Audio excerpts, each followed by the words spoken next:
Morning everyone. हम पढ़ रहे हैं एल्गी के बारे में। हमने अभी तक एल्गी के सामान्य लक्षण क्या होते हैं और एल्गी के दो क्लासेस के बारे में पढ़ा है, जो है क्लोरोफाइसी और फियोफाइसी। ठीक है, क्लोरोफाइसी को हम ग्रीन एल्गी भी बोलते हैं और फियोफाइसी को हम ब्राउन एल्गी भी बोलते हैं।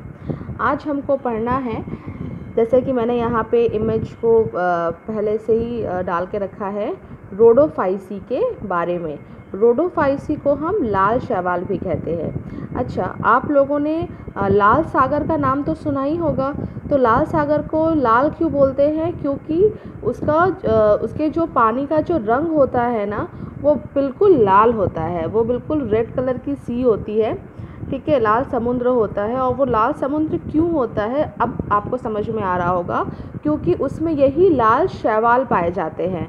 ठीक है, उसमें ये जो रेड एल्गी होती है वो इतने ज़्यादा मात्रा में पाए जाते हैं कि वो पूरे के पूरे पानी के रंग, मतलब पूरे के पूरे समुद्र के रंग को, पानी है तो अर्थात वो एक सी है, समुद्र है, वो पूरे के पूरे समुद्र को वो लाल कर देती है।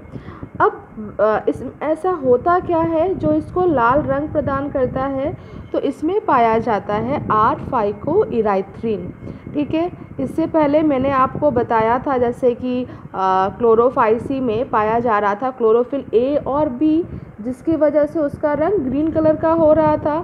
फिर देन मैंने आपको बताया फियोफाइसी में पाया जा रहा था क्लोरोफिल ए और सी। ठीक है, और इसके अलावा ज़ैंथोफिल, और ज़ैंथोफिल में भी कौन सा? फ्यूकोज़ैंथिन, जिसके वजह से फ्यूकोज़ैंथिन के कारण नॉर्मली उसका रंग क्या हो रहा था? ब्राउन हो रहा था। उसी तरह से रोडोफाइसी में क्या पाया जा रहा है? R-फाइकोइराइथ्रिन। ठीक है, जिसके वजह से इस एल्गी का रंग क्या होता है? रेड कलर का होता है।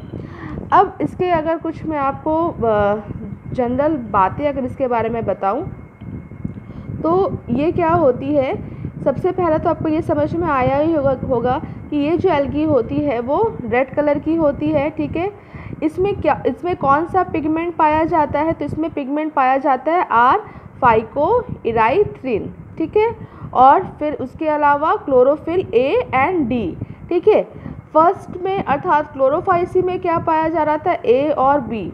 फिर फिर आपका उसमें क्या पाया जा रहा था? फियोफाइसी में, तो फियोफाइसी में पाया जा रहा था क्लोरोफिल ए और सी।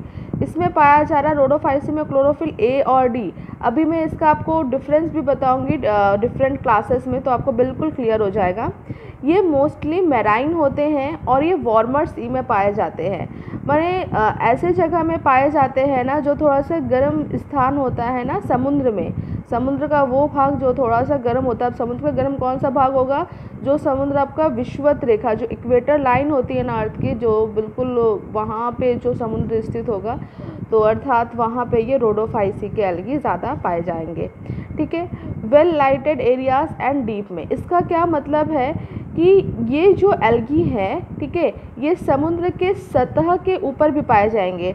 सपोज करो ये आपका समुद्र का एक समुद्र की आपकी ऊपरी सतह है। ठीक है, और इसी तरह से करते हुए ये समुद्र की बिल्कुल आपका गहराई है। तो ये जो रेड एल्गी है वो समुद्र की गहराई में भी उपस्थित होंगे और समुद्र के सतह में भी पाए जाएंगे। दैट मीन्स यहाँ से लेकर पूरे यहाँ तक ये फैले होते हैं। ठीक है, पूरे समुद्र में ये फैले होते हैं और इसी के कारण ये पूरे समुद्र के रंग को ये क्या कर देते हैं? लाल कर देते हैं। तो इन 3 पॉइंट्स का मतलब आपको समझ में आया होगा क्या है? इन 3 पॉइंट्स का मतलब कि ये क्या होते हैं? ये रेड कलर के होते हैं। सबसे पहली बात, क्यों होते हैं रेड कलर के? क्योंकि इसमें R-फाइकोइराइथ्रिन नामक पिगमेंट पाया जाता है। इसके अलावा इसमें क्लोरोफिल ए और डी पाया जाता है। ये मोस्टली मैराइन होते हैं। मैराइन मतलब होता है कि अधिकतर लवणीय जल में ये पाए जाते हैं। उसके अलावा ये वार्मर सी में पाए जाते हैं, माने समुद्र का ऐसा क्षेत्र जो थोड़ा सा गर्म हो, ठीक है, वहाँ ये पाए जाएंगे। फिर ये वेल लाइटेड एरियाज, मतलब ये समुद्र के उस सतह पर भी पाए जाएंगे जहाँ पे कि सूर्य का प्रकाश आसानी से उपलब्ध हो रहा हो। दैट मीन्स समुद्र के ऊपरी सतह पर। और ये समुद्र के बिल्कुल डीप में भी पाए जाएंगे, वो सबसे निचली वाली सतह में भी ये पाए जाएंगे। कहने का दूसरा तात्पर्य क्या है कि ये पूरे समुद्र में फैले हुए होते हैं। ठीक है, उसके बाद लाल शैवाल का लाल थैलस अधिकांशतः बहुकोशिक होता है, ये मल्टी सेलुलर होते हैं। जैसे आपने देखा कि क्लोरोफाइसी में जो क्लैमाइडोमोनास था वो यूनिसेलुलर था, लेकिन इसके अधिकतर जो एल्गी होते हैं वो मल्टी सेलुलर होते हैं। मल्टी सेलुलर का मतलब क्या है, एक से अधिक कोशिका वाले। ठीक है, भोजन जो इसमें होता है वो फ्लोरिडियन स्टार्च के रूप में होता है। ठीक है, उसके बाद ये फ्लोरिडियन स्टार्च होता क्या है, तो एमाइलोपैक्टिन और ग्लाइकोजन का एक मिश्रित रूप है जिसको कि हम फ्लोरिडियन स्टार्च कहते हैं। ग्लाइकोजन आपको याद आ रहा होगा, ह्यूमंस में भी ग्लूकोज का लीवर में जो संचय होता है वो ग्लाइकोजन के रूप में ही होता है। तो ग्लाइकोजन और एमाइलोपैक्टिन का एक मिश्रित रूप है जिसको कि फ्लोरिडियन स्टार्च कहते हैं, और इस फ्लोरिडियन स्टार्च ही क्या है, इसमें रोडोफाइसिक एल्गी में as a reserve food material ये पाया जाता है। ठीक, अब इसकी अगर हम रिप्रोडक्शन की बात करें तो नॉर्मल एल्गी में रिप्रोडक्शन 3 मेथड से दिखने को मिलता है। कौन सा, वेजिटेटिव रिप्रोडक्शन जो कि फ्रेगमेंटेशन के द्वारा होता है, एसेक्सुअल रिप्रोडक्शन जो कि नॉन मोटाइल स्पोर्स के द्वारा होता है। वेरी वेरी इंपॉर्टेंट पॉइंट है ये। अभी तक आपने देखा था चाहे क्लोरोफाइसी हो चाहे फियोफाइसी हो, उसमें क्या हो रहा था कि उसमें आपके जो भी स्पोर्स बन रहे थे उसको हम बोल रहे थे जू स्पोर्स बोल रहे थे ना, और उसको जू स्पोर्स हम बोल क्यों रहे थे, क्योंकि उसके ऊपर फ्लैजिला पाए जा रहे थे। लेकिन इसमें जो स्पोर्स बनते हैं वो नॉन मोटाइल होते हैं, दैट मीन्स इसके ऊपर कोई भी फ्लैजिला आपका नहीं पाया जाता। इससे पहले क्या होता है, ये एक स्पोर था और उसके ऊपर इस तरह से 2 फ्लैजिला पाए जाते थे, तो इसको हम जू स्पोर्स बोल रहे थे। लेकिन इसमें क्या हो रहा है, इसमें फ्लैजिला नहीं पाए जाते, इसलिए इसको नॉन मोटाइल स्पोर्स मतलब जो गति ना कर सके, और गति तो फ्लैजिला के कारण ही होती है, तो जब फ्लैजिला होंगे ही नहीं इसमें तो इसीलिए इसको नॉन मोटाइल स्पोर का नाम दिया जा रहा है। सेक्सुअल रिप्रोडक्शन कैसे होता है, तो सेक्सुअल रिप्रोडक्शन में भी क्या होगा कि नॉन मोटाइल गैमीट का फॉर्मेशन होगा। अर्थात अभी तक आपने देखा था दोनों क्लासेस में कि उसमें किस तरह का सेक्सुअल रिप्रोडक्शन हो रहा था, तो आइसोगैमस, एनाइसोगैमस एंड ऊगैमस। लेकिन अगर हम रोडोफाइसी में बात करें तो रोडोफाइसी में केवल ऊगैमस टाइप का ही सेक्सुअल रिप्रोडक्शन दिखने को मिलता है। ऊगैमस मतलब क्या होता है कि इसमें एक बड़ी सी मादा गैमिट होती है, फीमेल गैमिट होती है जो कि स्टैटिक होती है, और एक छोटा सा मेल गैमिट होता है। ठीक है, ये दोनों जब आपस में मिलेंगे, फ्यूज़ करेंगे तो जाइगोट बनेगा। फिर फर्दर पोस्ट फर्टिलाइजेशन डेवलपमेंट होगा। पोस्ट फर्टिलाइजेशन डेवलपमेंट का मतलब क्या है कि फर्दर अब ये जाइगोट डेवलप करेगी और एक कंप्लीट एल्गी के थैलस फॉर्म में ये आ जाएगी। थैलस मतलब क्या होता है आपको पता होगा, आप इसकी जो सेल वॉल होती है, ठीक है, क्योंकि ये प्लांट्स की कैटेगरी में आता है तो प्लांट्स का एक मुख्य लक्षण होता है कि उसमें कोशिका भित्ति पाई जाती है। तो इसकी जो सेल वॉल होती है वो cellulose plus pectin and polysulphate ester की बनी हुई होती है। ठीक है, सेलुलोज तो तीनों में है। ठीक है, अगर आप याद करो क्लोरोफाइसी में, तो क्लोरोफाइसी में जो सेल वॉल थी वो सेलुलोज प्लस पैक्टोज की बनी हुई थी।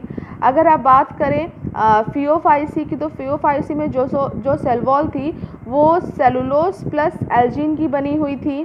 ठीक है, अब इसकी बात करें रोडोफाइसी की, तो इसमें cellulose plus pectin and polysulphate ester की ये बनी हुई इसकी सेल वॉल होती है। अब इसके कुछ एग्जाम्पल्स हैं, तो इसके एग्जाम्पल्स भी इजी हैं, आपको याद हो जाएगा। पोरफायरा, जिलेडियम, ठीक है, पोरफायरा, जिलेडियम और पॉलीसाइफोनिया ग्रेसिलेरिया, ये इसके एग्जाम्पल्स हैं। ठीक है, मतलब एग्जाम्पल्स का मतलब क्या है कि रोडोफाइसी के अंतर्गत पाए जाने वाला रेड एल्गी के ये नाम है। ठीक है, अब हम तीनों क्लासेस का एक डिफरेंस देख लेते हैं, आपको अच्छे से समझ में आए इसके लिए मैंने यहाँ पे 3 कलर के पेन का यूज़ भी किया है। ग्रीन एल्गी को मैंने ग्रीन कलर के पेन से लिखा है, ब्राउन कलर का पेन मुझे मिला नहीं तो मैंने ब्लैक कलर के पेन को यूज़ कर लिया, और रेड एल्गी को रेड पेन से मैंने लिखा हुआ है। ठीक है, सबसे पहला क्लास आपने एल्गी के अंतर्गत क्या पढ़ा, क्लोरोफाइसी के बारे में। तो क्लोरोफाइसी क्या होता है, वो उसका कॉमन नेम है ग्रीन एल्गी। उसमें कौन सा पाया जाता है, क्लोरोफिल ए एंड बी। ठीक है, इसका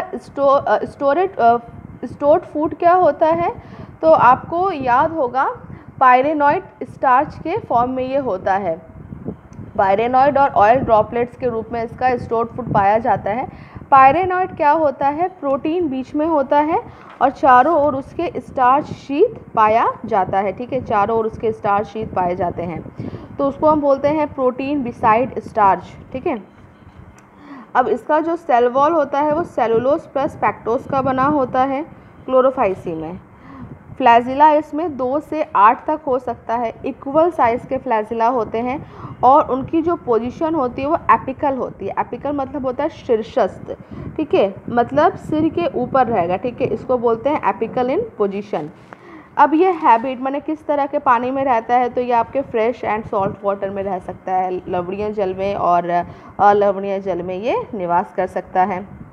तो क्लोरोफाइसी के ये सारे एक जनरल फीचर्स थे।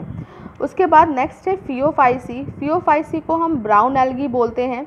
इसका क्लोरोफिल इसमें पाया जाता है, chlorophyll a and c and fucoxanthin, जिसके कारण क्या होता है, इसका रंग ब्राउन होता है। मेनली इसका ब्राउन रंग इसी फ्यूकोजैंथिन के कारण ही होता है। स्टोर्ड फूड इसमें क्या होता है, मैनिटॉल एंड लैमिनाइड के रूप में पाया जाता है, ठीक है, मैनिटॉल एंड लैमिनाइड के रूप में इसमें स्टोर्ड फूड पाया जाता है। इसकी जो सेल वॉल होती है वो सेलुलोज प्लस एल्जीन की बनी हुई होती है। सेलुलोज जो होता है वो इनर लेयर का फॉर्म करता है और एल्जीन आउटर लेयर का फॉर्म करता है। इसकी जो फ्लैजिला होती है वो 2 अनइक्वल साइज़ की फ्लैजिला होती है और लैटरल। आपको याद होगा इसका जो स्पोर होता है वो पायरी फॉर्म इसका स्पोर होता है, कुछ इस शेप में होता है और इसमें लैटरली फ्लैजिला मतलब इस तरह से इसमें फ्लैजिला जुड़े हुए होते हैं। तो एक फ्लैजिला इसकी लंबी होती है और दूसरी फ्लैजिला काफ़ी छोटी होती है। ये भी आपका फ्रेश एंड मैराइन वाटर दोनों जगहों में ये पाया जाता है। नेक्स्ट है रोडोफाइसी। रोडोफाइसी को हम रेड एल्गी बोलते हैं। इसमें क्लोरोफिल ए और डी पाया जाता है और फाइकोइराथ्रिन पिगमेंट पाया जाता है। इसका जो स्टोर्ड फूड होता है वो फ्लोरिडियन स्टार्च होता है, ठीक है। इसकी जो सेल वॉल होती है वो सेलुलोज और पैक्टिन एंड पॉलीसल्फेट एस्टर की बनी होती है। इसमें फ्लैजिला नहीं होते हैं, ये इसका इंपॉर्टेंट कैरेक्टर है, एब्सेंट होता है और ये भी फ्रेश एंड मैराइन वाटर दोनों जगहों में ये पाया जाता है। तो ये था एल्गी के बारे में। एक आपको ट्रिक बताऊं तो ट्रिक से आपको याद रहेगा। देखो क्लोरोफाइसी में क्या है, क्लोरोफिल ए और बी है, ठीक है। अल्फ़ाबेटिकली हम चले तो ए बी के बाद क्या आता है, सी। तो यहाँ पे देखो ए सी आ गया है, बी गायब हो गया है, तो ए बी सी। उसके बाद ए बी सी के बाद क्या आता है, डी। तो ए बी और सी गायब हो गया और यहाँ पे डी। तो इस तरह से आप याद रख सकते हो कि इसमें कौन सा क्लोरोफिल है, ठीक है, इसमें और इसमें क्लोरोफिल ए बी है, इसमें बी गायब हो जाएगा तो बी के बाद क्या आता है, सी, ठीक है। अब इसमें ए तो रहेगा ही, ए तो तीनों में कॉमन है, बस एक में बी सी और डी, ऐसे भी आप याद रख सकते हो। ए तो तीनों में है तो ए तो सबसे पहले आप लिख दो। उसके बाद जो क्लोरोफिल होता है तो अल्फ़ाबेटिकली चले तो बी सी डी, इजी है, आपको याद रहेगा। और एक और पिगमेंट है जिसके वजह से बिल्कुल मेनली इसका रंग ब्राउन और इसका रंग रेड होता है, तो वो क्या है, फ्यूकोजैंथिन और फाइकोइराथ्रिन नाम का पिगमेंट होता है। तो आज आपका ये एल्गी टॉपिक पूरा कंप्लीट होता है। अगर मैं आपको एल्गी का एक रिवीजन करवाऊं तो एल्गी के बारे में आपने अभी तक क्या पढ़ा कि एल्गी का जो बॉडी होता है वो क्या होता है, एल्गी की बॉडी थैलस लाइक होती है, ठीक है। इसका फॉर्म एंड साइज़ बहुत ही अलग अलग टाइप का होता है। ये ऑटोट्रॉफिक होते हैं और ये लार्जली एक्वेटिक होते हैं, मतलब ऐसी जगह पे पाए जाते हैं। देखो आपने देखा होगा हैबिटेट में था आवास में कि हमेशा लवणीय और अलवणीय जल की बात हो रही है, अर्थात ये हमेशा जहाँ पे नमी होगी उसी जगह पे ये निवास करेंगे, ठीक है। ये अलग अलग शेप के होते हैं, दैट मीन्स यूनिसेलुलर, ये कॉलोनी के रूप में भी रहते हैं, वॉल्वॉक्स, और ये फिलामेंटस भी होते हैं जैसे यूलोथ्रिक्स, स्पाइरोगाइरा एंड केल, ठीक है। उसके बाद इसमें जो रिप्रोडक्शन होता है वो 3 मेथड से देखने को आपको मिलता है, vegetative, asexual and sexual reproduction. फिर से सेक्सुअल रिप्रोडक्शन जो होता है मतलब फर्दर आपका और 3 मेथड से होता है, isogamous, anisogamous and oogamous type का होता है। इसकी यूटिलाइजेशन बहुत इंपॉर्टेंट है कार्बन डाइऑक्साइड को फिक्स करने में, प्राइमरी प्रोड्यूसर और मतलब भोजन के प्राथमिक उत्पादक हैं ये। फिर 70 स्पीशीज़ ऑफ मैराइन एल्गी को हम फूड के रूप में यूज़ करते हैं, लैमिनेरिया, पोरफायरा एंड सॉरगोसम को, ठीक है। ये हाइड्रोकोलाइट के रूप में मतलब जैम और जेली बनाने के लिए यूज़ किया जाता है। और मेनली कौन सा प्रोडक्ट, तो एल्जिन। एल्जिन किस में पाया जाता है, ब्राउन एल्गी में। ये क्या करता है, ब्राउन एल्गी का ये सेल वॉल का ये आउटर लेयर है, ठीक है। और कैरागिन जो होता है रेड एल्गी से प्राप्त होता है। फिर जेलेडियम ग्लाइसिलेरिया से अगार प्राप्त किया जाता है। अगार का यूज़ माइक्रोब्स के कल्चर के लिए और आइसक्रीम बनाने में किया जाता है। फिर क्लोरेला और स्पिरुलिना का यूज़ किया जाता है अंतरिक्ष यात्रियों के द्वारा, ठीक है। उसके बाद एल्गी को हम 3 पार्ट्स में डिवाइड करते हैं, 3 क्लासेस में डिवाइड करते हैं, क्लोरोफाइसी, फेओफाइसी एंड रोडोफाइसी, और इसका डिफरेंस आपने अभी पढ़ा। तो आई होप आपको पूरा ये एल्गी का लेक्चर अच्छे से समझ में आया होगा। नेक्स्ट मैं आपको पढ़ाऊँगी ब्रायोफाइटा, ठीक है। तो अगर आपके पास बुक है तो आप भी एक बार ब्रायोफाइटा को अच्छे से पढ़ लेना। इसके साथ ही मैं अगर आपको इसका कुछ फिगर दिखा भी दूँ तो सबसे ऊपर जो दिया हुआ है वो क्लोरोफाइसी के सारे डायग्राम बनाया हुआ है। देन ब्राउन एल्गी का ये है, ठीक है, फेओफाइसी का, और ये रेड एल्गी का। रेड एल्गी में किसको बनाया है? पोरफायरा को और पॉलीसाइफोनिया को बनाया हुआ है। तो अगर आपके पास बुक है तो आप इसको फिगर को ड्रॉ कर सकते हो, और नहीं भी है तो इसका स्क्रीनशॉट लेकर भी आप इसको फिगर को बना सकते हो। तो जैसे ही आपका एल्गी का नोट्स कंप्लीट हो जाएगा आप इस फिगर को बना लेना और एल्गी को अच्छे से 2-3 बार पढ़ के बिल्कुल तैयार कर लेना। नेक्स्ट टॉपिक होगा हमारा ब्रायोफाइटा। थैंक यू बेटा।